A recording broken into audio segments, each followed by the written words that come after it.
July 12-ാം തീയതി കുജൻ മേടരാശിയിൽ നിന്നും ഇടവൻ രാശിയിലേക്ക് സഞ്ചരിക്കുന്നു. മകരം രാശിക്കാർക്ക് വ്യാഴം 5-ാം ഭാവത്തിലാണ് ഇപ്പോൾ സഞ്ചരിക്കുന്നതെങ്കിലും 5-ാം ഭാവത്തിൻ്റെ നല്ല ഫലങ്ങൾ ഒന്നും തന്നെ ഇതുവരെ ലഭിച്ചിരുന്നില്ല.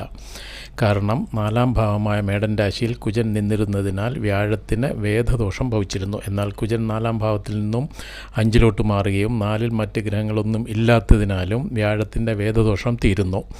5-ാം ഭാവത്തിൻ്റെ പൂർണ്ണഫലം തരും. സുഖം, പദോന്നതി, ധനാഗമം, സർവകാര്യ വിജയം, ബന്ധുക്കൾ മൂലം സന്തോഷം, നേട്ടം, സ്ഥാനമാന ലാഭം, സർക്കാർ ആനുകൂല്യം, സന്താനഭാഗ്യം, സന്താനങ്ങൾ മൂലം സന്തോഷം, നേട്ടങ്ങളെ, അപ്രതീക്ഷിത ധനാഗമം, വിദേശത്ത് പോകുവാൻ ആഗ്രഹിക്കുന്നവർക്ക് അതിന് അനുകൂലമായിട്ട് സാഹചര്യം വരിക തുടങ്ങിയ, ജോലിയിൽ പ്രമോഷൻ ലഭിക്കുക തുടങ്ങിയ രാജയോഗപ്രദമായ നല്ല ഫലങ്ങൾ അടുത്ത വർഷം മെയ് മാസം വരെയും ഉണ്ടാകുന്നതാണ്. 7.5 ശനിയുടെ ദോഷഫലത്തിനും ഇനി ഒരു കുറവുണ്ടാകുന്നതാണ്.